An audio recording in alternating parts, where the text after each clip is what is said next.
হাই বন্ধুসকল আপোনালোকক Assam update YouTube চেনেলটোলৈ স্বাগতম জনালোঁ। ডিচি মৰিগাঁও ৰিক্ৰুটমেণ্ট 2024 জিলা উপায়ুক্ত মৰিগাঁৱত পদ মুকলি হৈ আছে। GIS এছিষ্টেণ্টৰ পদ মুকলি হৈ আছে। 45 বছৰলৈকে পাৰিব ইয়াৰ কাৰণে এপ্লাই কৰিবলৈ, আৰু ইয়াৰ কাৰণে ৱাক ইন ইণ্টাৰভিউ হ'ব বন্ধুসকল।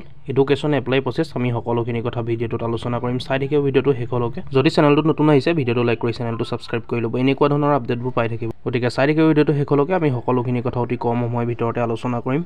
ডিষ্ট্ৰিক্ট কমিশ্যনাৰ মৰিগাঁও অৰ্থাৎ জিলা উপায়ুক্ত মৰিগাঁৱত খালী হৈ আছে। লাষ্ট ডেট হ'ল 8/1/2024 অৰ্থাৎ 8 জানুৱাৰী 2024 last date.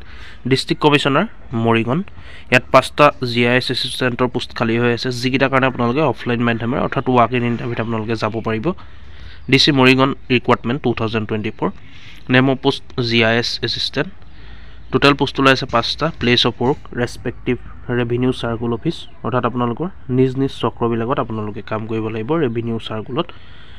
Up to 31 March 2024 31 মাৰ্চলৈকে এক্সটেনশ্যন কৰা হ'ব চৰকাৰীলৈ। পে 25,000 টকা পাৰ মান্থ দিয়া হ'ব। চেলাৰী ফিক্স থাকিব এইটো, অৰ্থাৎ প্ৰতিমাহে দৰমহা দিব 25,000 টকাকৈ। Eligibility criteria of DC Morigaon recruitment. Eligibility ক্ৰাইটেৰিয়াসমূহ চাই লওক। বয়সৰ সীমা বিচৰা হৈছে 21 বছৰৰ ওপৰত 1/1/2023 তাৰিখে। 45 বছৰ অধিক নহয়, মানে 21 বছৰৰ পৰা আপোনালোকে 45 বছৰলৈকে এপ্লাই কৰিব পাৰিব। আৰু ইয়াৰ কাৰণে অৰ্হতা কি লাগিব, মানে এডুকেশ্যন কোৱালিফিকেশ্যন ভূগোল, ভূতত্ত্ব, গণিত, ভূ ইনফৰ্মেটিক্স, পদাৰ্থ বিজ্ঞান, কম্পিউটাৰ বিজ্ঞান বা আনুষংগিক ক্ষেত্ৰত GIS আৰু ৰিম'ট চেন্সিং বা জিঅ' ইনফৰ্মেটিক্স চাৰ্টিফিকেট বা ডিপ্ল'মা লৈ স্নাতক ডিগ্ৰী লাভ কৰিব লাগিব।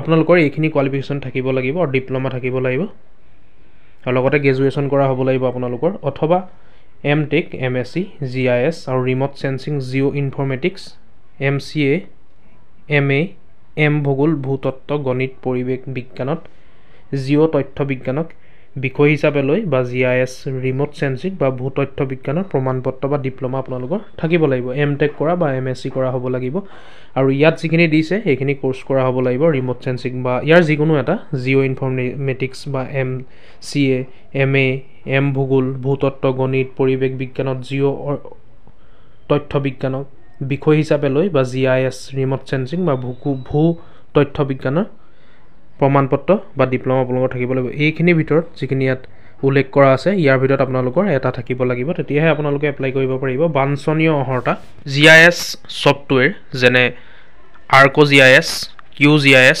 গ্ল'বেল মেপাৰ বা অন্যান্য উদ্যোগৰ মানদণ্ডৰ প্ৰয়োগত দক্ষতা থাকিব লাগিব। GIS ছফ্টৱেৰ বা যেনে ArcGIS, QGIS, গ্ল'বেল মেপাৰ বা অন্যান্য উদ্যোগৰ মানদণ্ডৰ আপোনালোকৰ দক্ষতা থাকিব লাগিব। স্থানীয় তথ্য বিন্যাসসমূহৰ সৈতে পৰিচিত যেনে আকৃতি নথিপত্ৰসমূহ JSON KML আৰু সমন্বয় ব্যৱস্থাপনালীৰ বিষয়ে আপোনালোকে জানিব লাগিব, পৰিচিত হ'ব লাগিব। ভূস্থানীয় বিশ্লেষণ, ইমেজ প্ৰচেছিং কৌশল, ড্ৰোন জৰীপৰ জৰিয়তে তথ্য সংগ্ৰহ আৰু ভূস্থানীয় তথ্য বিকাশৰ সঁজুলি, ভূমি মেপিঙৰ বাবে H&SIৰ ব্যৱহাৰ, RTKG, NSS ৰভাৰ বা DGPS ETS আদি ব্যৱহাৰ কৰি মডেম জৰীপ কৌশলৰ জ্ঞান আপোনালোকৰ থাকিব লাগিব। উল্লেখ কৰা নলেজ বা জ্ঞান আপোনালোকৰ থাকিব লাগিব। ইয়াত যিখিনি উল্লেখ কৰা হৈছে ফলপ্ৰসূ যোগাযোগ আৰু দলীয় কামৰ দক্ষতা আপোনালোকৰ থাকিব লাগিব। স্বতন্ত্ৰভাৱে কাম কৰা ক্ষমতা আৰু ফলপ্ৰসূভাৱে কামবোৰক অগ্ৰাধিকাৰ দিয়া।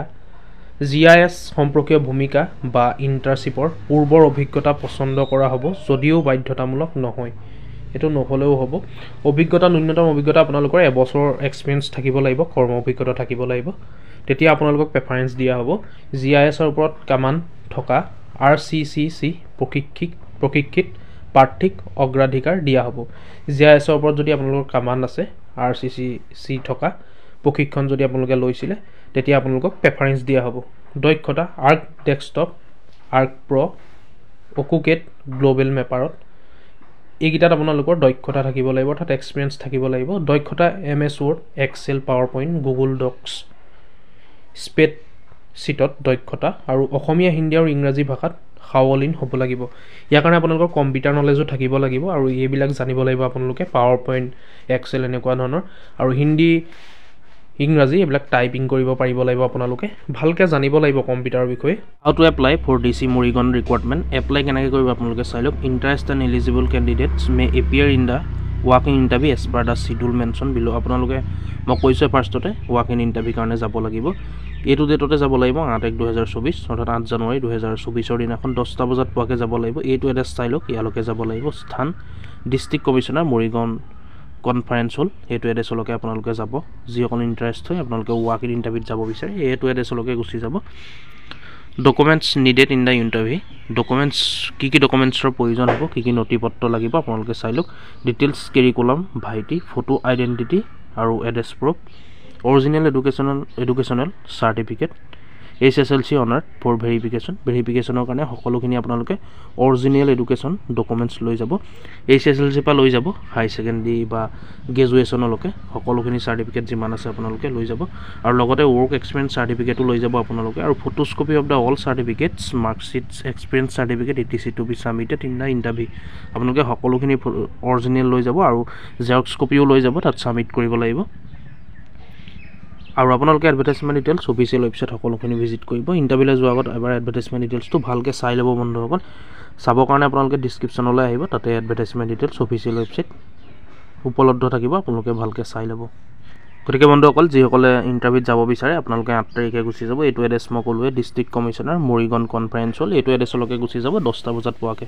গতিকে ভিডিঅ'টো আজি ইমানেই আছিলে, যদি চাই ভাল পালে লাইক এটা কৰি ল'ব, আৰু কিবা সুধিবলগীয়া থাকিলে কমেণ্ট কৰিব। এনেকুৱা ধৰণৰ আপডেটবোৰ পাই থাকিবলৈ আমাৰ আছাম আপডেট ইউটিউব চেনেলটো ছাবস্ক্ৰাইব কৰি ল'ব।